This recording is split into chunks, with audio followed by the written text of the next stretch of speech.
And I think, look, there is a reasonable argument to be made that you're doing this 30 days before an election. Like, what's going on here? What are the real motives? And like, even just like little small details, like, well, the fact that they played the Village People, YMCA, not Hail the Chief, has presidential immunity connotations and consequences. Well, it makes it a little like, it makes it kind of funny. Can I just say, legally, it's important.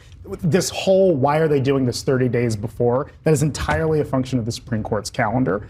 There was a direction from the judge to make this filing. It's not, somehow the narrative has got out that the Jack Smith dropped some bombshell 30 days before election day. That's simply not accurate. This came from the court, and it's a filing that's required to lay out the facts of the case. Meanwhile, Republicans who need to be reminded once more why they should not be voting for Donald Trump. Do you think it would be effective for Vice President Harris to talk about this in whatever way legally she is allowed to on the campaign trail? Yes, absolutely. And I think she will. In fact, tomorrow here in Wisconsin, she's going to be at an event with Liz Cheney. And I'm boy. We got to talk about an absolutely amazing debate on CNN between their chief legal analyst, Elie Honig, and this other guy, right? This black dude whose name I can't pronounce, right? So, yeah, they are going to discuss the latest masturbation material for MSNBC and the Democrats from Jack Smith, okay? Because that's essentially what his new filing was, in which he claims to have more evidence of criminal activity that Trump participated in leading up to January 6th, which nobody cares about, by the way. And talk to me about your level of interest in the criminal charges and so forth. February 6th? January 6th. So I remember that day. I know he was the standing president. I'm not familiar with the charges that are being brought against him for that. I'm not following that charge or I know there's multiple court cases going on. I'm just not familiar with it. I mean, that doesn't sound like it's going to be a factor in deciding who to vote for. No.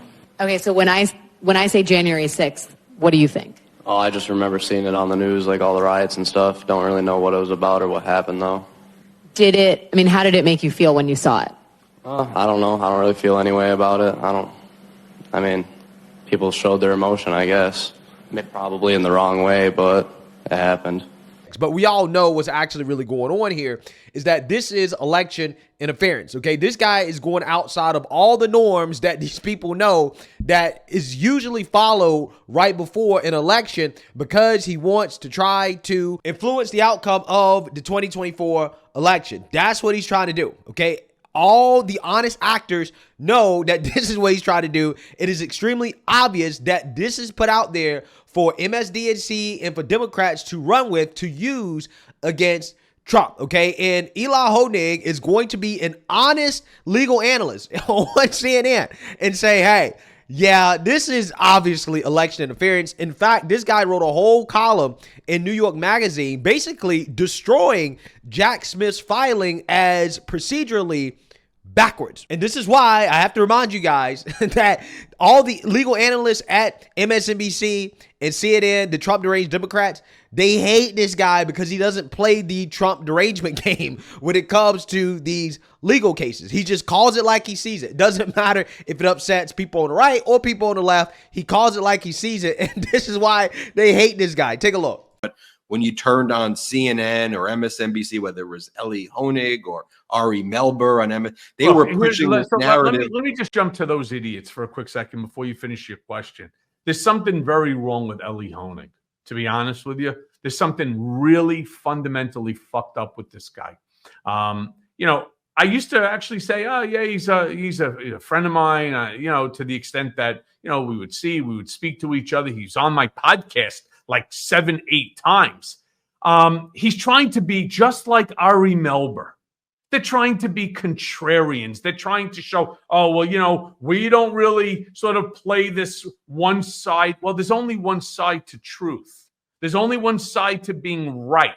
All right. It's not like Donald when he said, when he was talking about the Nazis in Charlottesville marching, well, there's good people on both sides. No, there's not.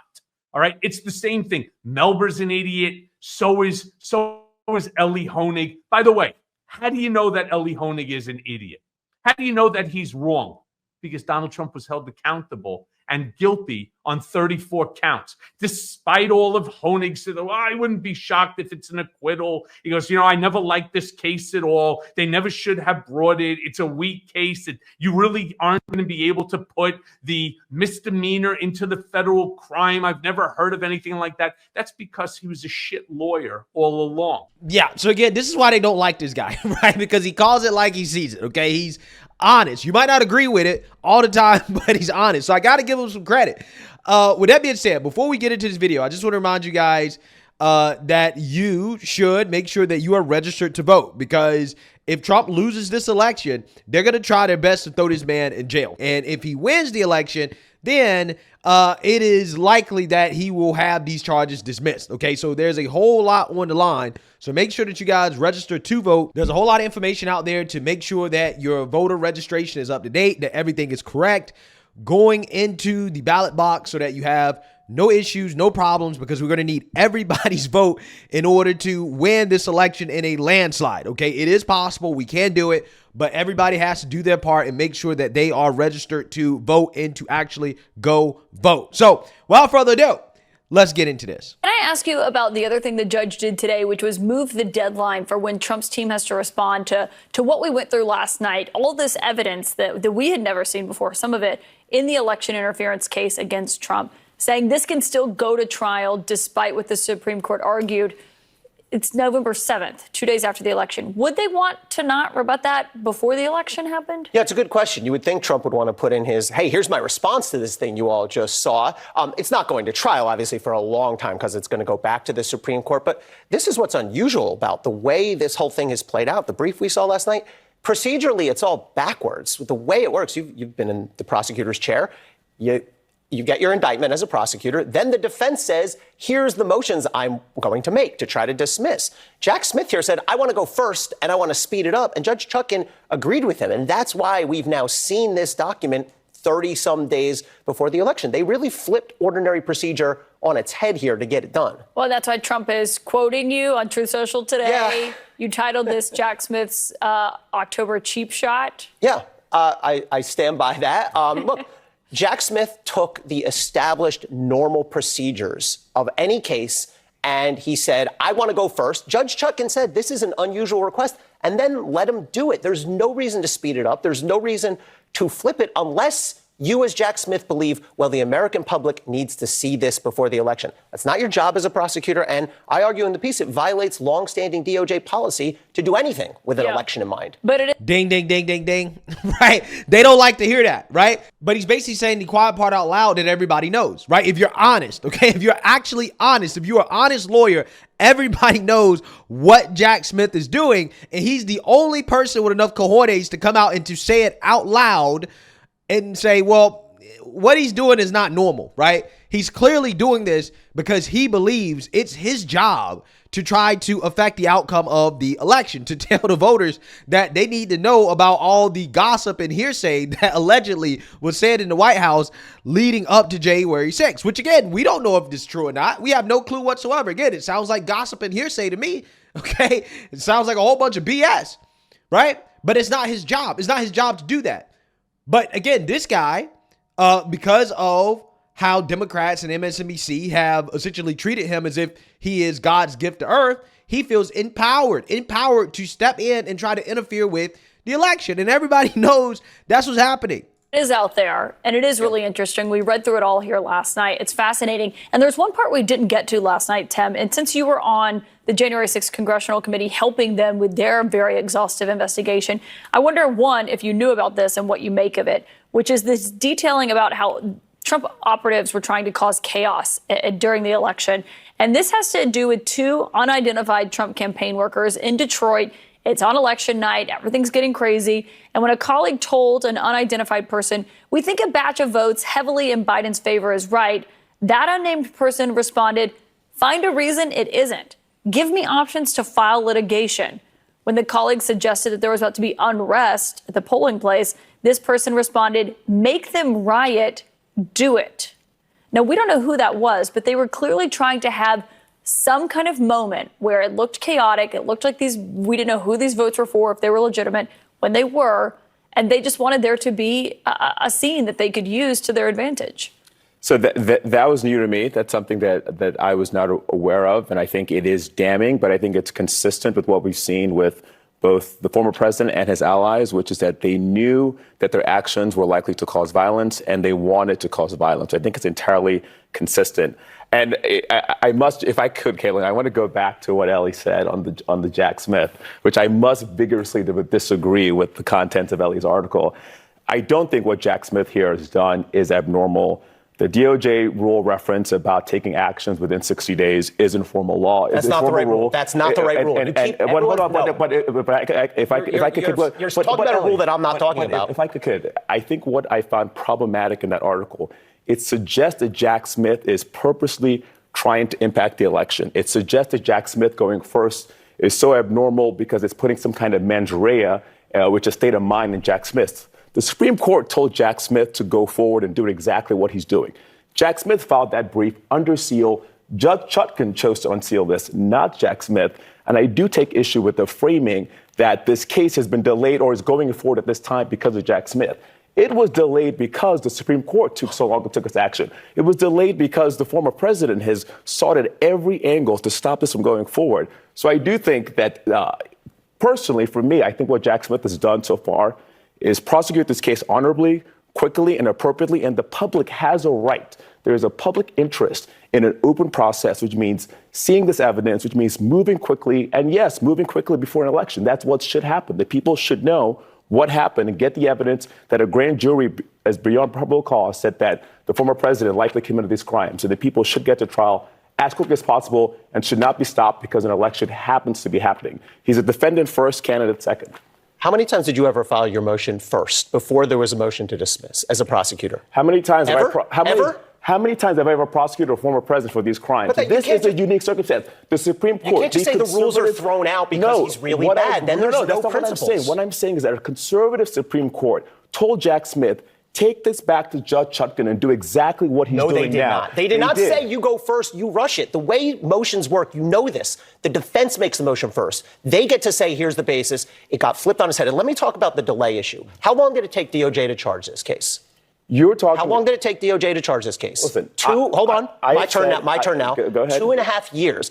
You're saying Donald Trump delayed because he, as a criminal defendant, raises a constitutional defense, which goes to the Supreme Court, and he wins? That's not delay. That's a criminal defendant vindicating his constitutional rights. The delay here is on DOJ. They didn't leave Jack Smith enough runway. He has done nothing but frantically expedite at every step of this case. You can't tell me it has nothing to do with trying to get it in before the election. And the real rule here, it's section 9.8.500 says, as a prosecutor, you cannot take any action. People say, oh, it only means charging decisions. No, the rule says any action with an eye to the election. Sally Yates said it was inappropriate to do just this a few years ago. If you had a problem with what James Comey did in 2016, you have to have a problem with this. You can't thread that needle. There's a big distinction there. You can't easily. What James Comey did is 11 days before an election, he announced the reopening of an investigation. What you're talking about here is a case that is being prosecuted, is motion practice continuing. That is not the same thing at all. It's completely different, and I think it's inappropriate to suggest that Jack Smith has been doing something frantically. I think what he's been doing is prosecuting the case as he should be. Great conversation. Elie Honig.